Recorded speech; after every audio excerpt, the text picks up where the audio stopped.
Hi எல்லோருக்கும் வணக்கம். இன்றைக்கி நம்ம இந்த வீடியோவில் எதை பற்றி பார்க்க போகிறோன்னா உங்கள் பர்சனோட current energy of your person பார்க்க போகிறோம். ஓகே, அதுக்கு முன்னாடி நீங்கள் நம்மளோட சேனலில் ஃபஸ்ட் டைம் பார்க்குற விவசாயம் இருந்தால் கீழே இருக்க சப்ஸ்கிரைப் பட்டனை கிளிக் பண்ணிக்கோங்க. கூடவே இருக்க பெல் ஐக்கானையும் கிளிக் பண்ணிக்கோங்க.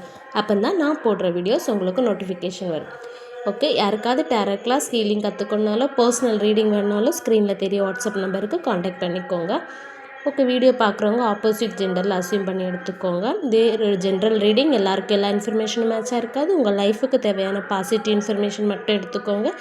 நெகட்டிவ் இன்ஃபர்மேஷனை இக்னோர் பண்ணிக்கோங்க. ஓகே, ரெஸ்னேட் ஆகுறவங்க மட்டும் எடுத்துக்கோங்க. ஓகே, யூனிவர்ஸ் கூட connect ஆகிக்கோங்க.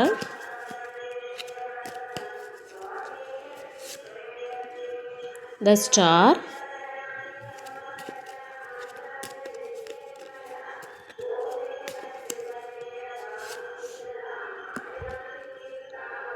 okay,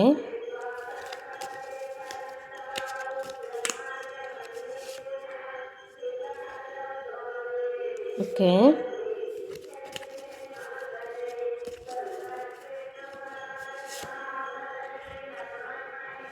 okay,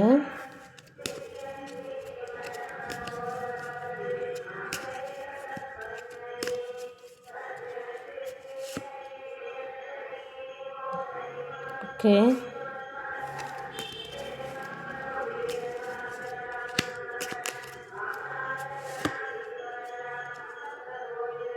justice,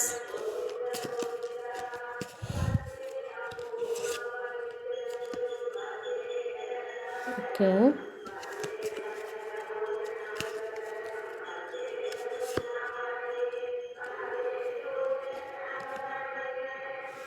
okay,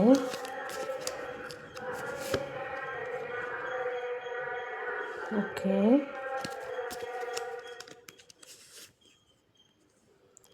Page of Swords, Ace of Pentacles,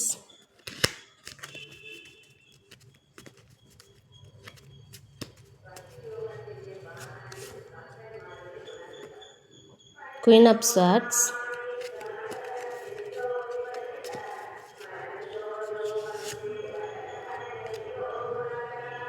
the Devil,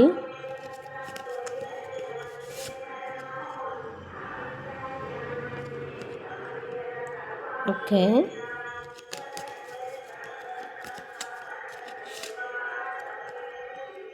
okay,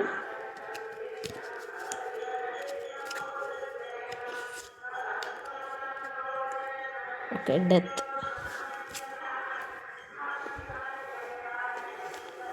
okay, இந்த ரிலேஷன்ஷிப்பில் இந்த பர்சனுக்கு ஆல்ரெடி ஒரு மேரேஜ் ஆகியிருக்கலாம், மேரேஜான பர்சனாக இருக்கலாம். மேரேஜ் லைஃப்பில் இந்த பர்சனுக்கு ஒரு ஹாப்பினஸ் இல்லைன்னு சொல்லலாம். ஸோ உங்கள் மேலே அவருக்கு ஒரு அட்ராக்ஷன் ஃபீல் ஆகியிருக்கலாம். ஸோ நீங்கள் இந்த ரிலேஷன்ஷிப்பில் அந்த பர்சன் உங்கள் கூட என்டர் ஆகிருக்கலாம்.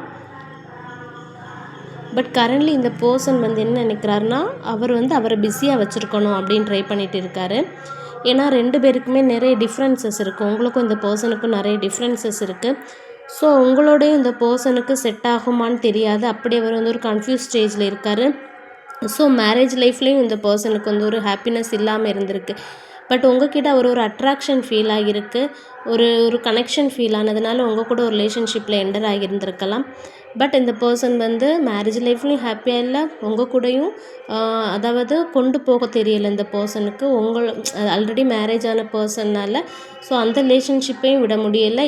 உங்கள் கூடயும் நிறைய டிஃப்ரென்சஸ் இருக்கனால உங்கள் கூடயும் செட் ஆகுமான்னு சொல்லி ஒரு கன்ஃபியூஸ் ஸ்டேஜில் இருந்துட்டு எதுக்கு நம்ம இதில் எஃபோர்ட் போட்டுட்டுன்னு சொல்லிட்டு ரிலேஷன்ஷிப்பில் ஒரு சைலண்டாக இருந்திருக்கலாம். ஸோ இந்த ரிலேஷன்ஷிப்பில் கண்டினியூ பண்ணணுமா அப்படின்னு ஒரு கன்ஃபியூஸில் இவர் இருக்கார். 2 பேரும் மேனேஜ் பண்ண தெரியலை அவருக்கு. ஸோ அதனால் அவர் அவரே ஃபோக்கஸ்க்கு பண்ணி கரியரில் ஃபோக்கஸ் பண்ணிகிட்டு இருக்கார். பட் உங்களை விட்டுட்டு அவர் மூவ் ஆன் பண்ணிட்டாருன்னு சொல்லலாம். ஏன்னா இந்த பர்சன் நினைக்கிறது உங்களுக்கு இந்த பர்சனுக்கும் நிறைய டிஃப்ரென்ஸ் இருக்குது. ஸோ 2 பேருக்கும் செட் ஆகாது, ஃப்யூச்சர் இருக்காது.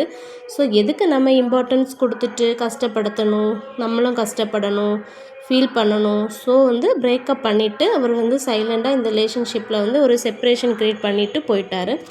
ஸோ இந்த பர்சன் இந்த ரிலேஷன்ஷிப்பில் செப்பரேஷன் ஆகி 8 மந்த் இருக்கலாம், 2 இயர்ஸ் கூட இருக்கலாம். ஸோ கரண்ட்லி இந்த ரிலேஷன்ஷிப்பில் ஒரு நோ கான்டாக்ட் சிச்சுவேஷன் க்ரியேட் ஆகியிருக்கலாம். இந்த ரிலேஷன்ஷிப்பில் வந்து தேர்ட் பார்ட்டி சிச்சுவேஷன் உண்டு. தேர்ட் பார்ட்டிங்கிறது இந்த பர்சனோட ஒய்ஃப் தான். இந்த பர்சன் வந்து அவர் ஒரு பவுண்ட்ரி செட் பண்ணி வச்சுட்டு அவரோட கெரியரில் இப்போ ஃபோக்கஸ் பண்ணிகிட்டு இருக்காருன்னு சொல்லலாம். இந்த பர்சன் வந்து ரொம்ப நாளாக இந்த பர்சன் உங்களுக்கும் தேர்ட் பார்ட்டிக்கும் இடையில் வந்து ஸ்டக் ஆகி நின்றுருக்காரு. தேர்ட் பார்ட்டி சிச்சுவேஷன்லேயும் ஹாப்பினஸ் இல்லை. உங்களோடது வந்து ஒரு மேரிட்டல் அஃபேர். ஸோ அதனால் இந்த ரிலேஷன்ஷிப்லேயும் அவர் ஃப்யூச்சர் இல்லைன்னு சொல்லி இதை நம்ம கண்டினியூ பண்ணணுமா அப்படின்னு ஓவர் திங்க் பண்ணி தான் அவர் வந்து உங்களை மூவ் ஆன் பண்ணிட்டு போயிட்டாருன்னு சொல்லலாம். உங்களோட காண்டாக்ட் பிளாக் பண்ணி உங்களை எல்லாம் வச்சுருக்கலாம். பட் இந்த பர்சன் வந்து உங்கள்கிட்ட ஒரு ஓப்பன் அப்பாக இல்லாமல் இருந்திருக்கலாம். ஸோ என்ன சிச்சுவேஷன், நிறைய விஷயங்கள் உங்கள்கிட்ட இருந்து மறைச்சிருக்கலாம். ஆனால் இந்த பர்சனை நீங்கள் வந்து ஒரு செலிப்ரேஷன் மோடில் வச்சு தான் ஃபஸ்ட் டைம் மீட் பண்ணியிருக்கலாம். ஸோ தேர்ட் பார்ட்டி இருக்கிறதால இந்த ரிலேஷன்ஷிப்பில் வந்து ஒரு ஃப்யூச்சர் இல்லை அப்படின்னு நினச்சி அவர் ஓவர் திங்க் பண்ணிட்டாரு. ஆனால் இந்த பர்சனுக்கு வந்து உங்களை பிடிக்காமலாம் இல்லை, உங்களை பிடிக்கும், நீங்கள் வேணும்னு தான் நினைக்கிறாரு. ஆனால் நிறைய டிஃப்ரென்சஸ் இருக்குது, நிறைய ப்ராப்ளம்ஸ் வரும். அடுத்து ஆல்ரெடி ஒரு மேரேஜ் ஆன பர்சன் இதெல்லாம் திங்க் பண்ணி தான் அவர் வந்து அந்த அளவுக்கு இந்த ரிலேஷன்ஷிப்பில் ஃபோக்கஸ் பண்ண வேண்டாம் அப்படின்னு சொல்லிட்டு பேக் அடிக்காருன்னு சொல்லலாம். ஸோ ஆல்ரெடி மேரேஜ் ஆன பர்சனால் ரொம்ப நல்லா ஸ்டக் ஆகி நின்றுட்டுருக்காரு. உங்களுக்கு கரண்ட்லி இந்த பர்சன் மேலே நிறைய வருத்தம் உண்டு. ஏன்னா நீங்கள் நினைக்கிறது இந்த பர்சன் ஏன் என்கிட்ட ஓப்பனாக இருக்க மாட்டேங்கிறாரு, என்ன ப்ராப்ளம்னாலும் என்கிட்ட சொல்லலாமே, எதுக்கு என்கிட்ட ஓப்பனாக இருக்க மாட்டேங்கிறாரு அப்படின்னு நீங்கள் வந்து மைண்டில் ஃபீல் பண்ணியிருக்கீங்க. ஸோ இந்த பர்சன் அப்படி இருக்கிறதுக்கு காரணமே இந்த பர்சன் ஆல்ரெடி மேரேஜ் ஆன பர்சனுங்கிற அந்த சீக்ரெட்டை வந்து உங்ககிட்டேருந்து மறைச்சிருக்கலாம். சரியா? அவர் அதாவது உங்களுக்கு கூட ஏற்பட்ட ஒரு அட்ராக்ஷனால் அவர் நீங்கள் வேணும், இந்த ரிலேஷன்ஷிப் வேணும்னு சொல்லிவிட்டு அவர் வந்து அந்த விஷயத்த மறைச்சிருக்காரு. ஆல்ரெடி மேரேஜான ஒரு விஷயத்த மறைச்சி உங்கள்கிட்ட ஒரு ரிலேஷன்ஷிப் க்ரியேட் பண்ணியிருப்பார். ஸோ அவர் ரொம்ப அதுக்கப்புறம் க்ரியேட் பண்ண அப்புறம் அவருக்கு ரொம்ப கில்ட்டியாக ஃபீல் ஆகியிருக்கு. ஸோ இதை வந்து கண்டினியூ பண்ணால் நிறைய ப்ராப்ளம்ஸ் வரும்னு சொல்லி பயந்துட்டு ஸோ அவர் வந்து அப்படியே பிளாக் பண்ணிவிட்டு ஒரு செப்ரேஷனை பண்ணியிருக்கலாம். பட் நீங்கள் வந்து வெளியே காட்டிக்க மாட்டீங்க. ஆனால் உங்களுக்கும் மனசில் நல்லாவே வருத்தம் உண்டு. பட் நீங்கள் வெளியே ஸ்ட்ராங் மாதிரி தெரிவிங்க. பட் ரொம்ப நீங்கள் வந்து சென்சிட்டிவ், ரொம்ப மனசில் வந்து ரொம்ப வருத்தம் இருக்குது உங்களுக்கு. வெளியே தெரிஞ்சால் ஃபேமிலி வெளியே பார்த்துட்ருக்கவங்க நம்ம ஃபீல் பண்ண ஹர்ட் ஆவாங்கன்னு சொல்லி நீங்கள் வந்து வெளியே காட்டிக்கிறதில்ல. பட் வந்து இதில் என்ன தெரியுதுன்னா இந்த பர்சனுக்கு வந்து ஒரு டவர் மூமெண்ட் வரப்போகுது. ஆல்ரெடி ஃபேஸ் பண்ணியிருக்கலாம், இல்லைன்னா இனி வரப்போகுதுன்னு சொல்லலாம். ஸோ அந்த டவர் மூமெண்ட் எல்லாருக்கும் வரும்போது டவர் மூமெண்ட்னா என்னென்னா, ஒரு பர்சனுக்கு லைஃப்பில் டவர் மூமெண்ட்டுன்னு ஒன்று வந்ததுன்னா அந்த பர்சனுக்கு ஃப்ரெண்ட்ஸு, ஃபேமிலி எல்லாருமே எதிரியாகி ஒரு ப்ராப்ளம் க்ரியேட் ஆகும். சடனாக அவங்க வந்து ஒரு தனிமையில் ஃபீல் பண்ணுவாங்க. எல்லோரும் இருந்தும் ஒரு லோன்லியாக ஃபன் பண்ணுவாங்க. அதுதான் டவர் மூமெண்ட். ஸோ இந்த பர்சனுக்கு அந்த டவர் மூமெண்ட் வரதுக்குள்ள பாசிபிலிட்டிஸ் இருக்குது, எனர்ஜி காமிக்குது. பட் இந்த பர்சன் வந்து இப்போ தூக்கம் இல்லாமல் ரொம்ப கஷ்டப்படுறாரு. உங்களுக்கு ஒரு ஸ்டெபிலிட்டி, ஒரு ஹோப் கொடுக்க முடியாத ஒரு சிச்சுவேஷனில் மாட்டிகிட்டு இருக்காருன்னு சொல்லலாம். ஸோ இதெல்லாம் அவர் நினச்சி ஓவர் திங்க் பண்ணி ரொம்ப தூக்கம் இல்லாமல் கொஞ்சம் கஷ்டப்படுறாரு. பட் இது வந்து டெம்ப்ரரி தான், பெர்மனன்ட் கிடையாது. இது மாறதுக்கான ஒரு பாசிபிலிட்டிஸ் இருக்குது. ஒரு டிரான்ஸ்ஃபர்மேஷன் எனர்ஜி காமிக்குது. ஸோ வந்து கண்டிப்பாக ஒரு டிரான்ஸ்ஃபர்மேஷன் இந்த ரிலேஷன்ஷிப்பில் நடக்கிறதுக்கான ஒரு பாசிபிலிட்டிஸ் இருக்குது. வித்தின் ஒரு 6 மந்தில் இந்த பர்சனுக்கு வந்து டவர்மெண்ட்ஸ் நடக்க வாய்ப்பு இருக்குது. அப்புறம் அவருக்கு வந்து ஒரு டிரான்ஸ்ஃபர்மேஷன் வர்றதுக்கும் சான்சஸ் இருக்குது. கம்மிங் சூன் அவர் உங்களுக்கு வந்து கால் ஆர் மெசேஜ் பண்ணுறதுக்கான பாசிபிலிட்டிஸ் இருக்குது. பட் சில பேருக்கு வந்து டவர் மூமெண்ட் வந்து ஆல்ரெடி ஃபேஸ் பண்ணியிருக்கலாம், சில பேருக்கு இனி தான் ஃபேஸ் பண்ணுற மாதிரி இருக்கும். ஸோ அந்த டைம் பொறுத்து இந்த பர்சன் வந்து உங்களுக்கு ஒரு கால் ஆர் மெசேஜ் பண்ணுறதுக்கான ஒரு பாசிபிலிட்டிஸ் இருக்குது. அவர் உங்களுக்கு ஒரு ஸ்டேபிள், ஒரு ஹோப் அண்ட் ஒரு கம்யூனிட்டி, ஒரு கம்யூனிகேட் தருவார். அதுக்கான சான்சஸ் இருக்குது. ஓகே நீ இம்பார்ட்டன்ட் லெட்டர்ஸ் பார்க்கலாம். D important, E important, A important, D important, H important, I important, L important. இனி இம்பார்ட்டண்ட் டேட்ஸ் பார்க்கலாம். 1, 5, 19, 25, 30, 31, 12. இனி இம்பார்ட்டண்ட் மந்த் பார்க்கலாம். January, March, July, August, December.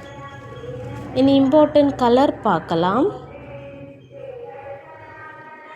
Maroon or red and black. Okay. இனி important angel number பார்க்கலாம்.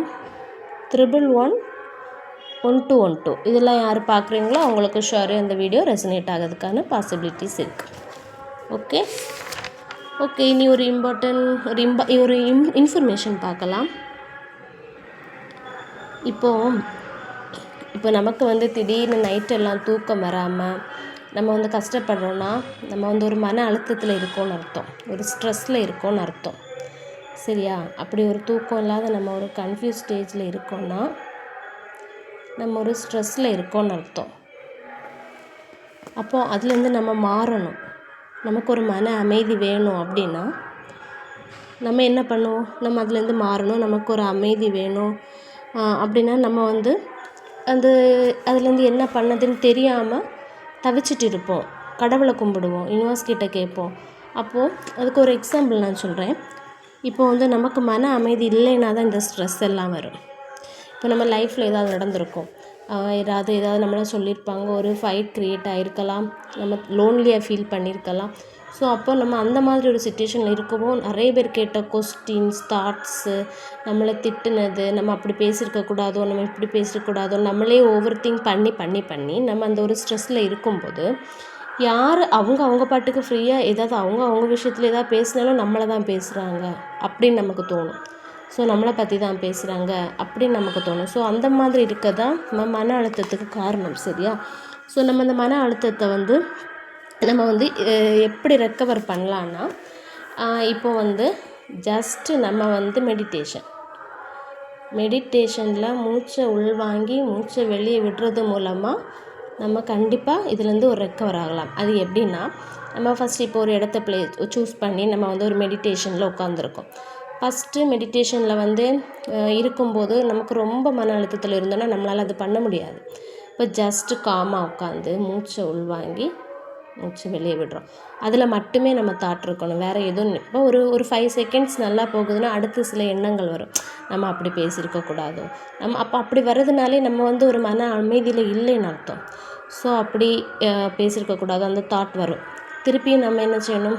Control பண்ணணும். அதை வந்து தவிர்க்கக்கூடாது, நம்ம இக்னோர் பண்ணக்கூடாது. சரி என்ன வேணாலும் வந்துட்டு போட்டு நம்ம அப்படியே அமைதியாக இருப்போம் அப்படின்னு சொல்லி நம்ம இருந்து பழகணும். ஸோ இருந்து பழகும்போது அடுத்தது என்னது? ஒரு 10 செகண்ட் நம்மளால் ஹோல்ட் பண்ண முடியும். அதுக்கு பிறகு தான் ஒரு எண்ணங்கள் வரும். அதுக்கப்புறம் திருப்பி ஒரு 15 செகண்ட்ஸ் நம்மளால் ஹோல்ட் பண்ண முடியும். அப்படி நம்ம திரும்ப அப்படி என்ன நடந்தாலும் எந்த எண்ணம் வந்தாலும் நான் ஜஸ்ட்டு மூச்சு விடுறதும் வெளியே விடுறதும் மூச்சு உள்வாங்கிறதுல மட்டும் நம்மளோட ஃபோக்கஸ் இருக்கும்போது ஒரு அரை மணிக்கூர் கழித்து பார்க்கும்போது ஓரளவு நமக்கு அதை கண்ட்ரோல் பண்ணுற ஒரு கெப்பாசிட்டி கிடைக்கும். ஸோ அப்போ நீங்கள் அடுத்து திரும்பி பாருங்கள், உங்களுக்கு அந்த இருந்த ப்ரெஷர், டென்ஷன், மன அழுத்தத்தில் ஒரு 50% உங்களுக்கு குறைஞ்சிருக்கும். நினைக்கப்புறம் அந்த ஒரு மன அமைதி உங்களுக்கு ஆட்டோமேட்டிக். இதை நீங்கள் ரெகுலராக பண்ணும்போது கண்டிப்பாகவே நமக்கு இந்த டிப்ரெஷன், மன அழுத்தம், டென்ஷன், யார் என்ன பண்ணாலும் நமக்கு அது அஃபெக்ட் ஆகிறது, கோவம் வர்றது, இதெல்லாமே நமக்கு குறையும். Okay, thank you.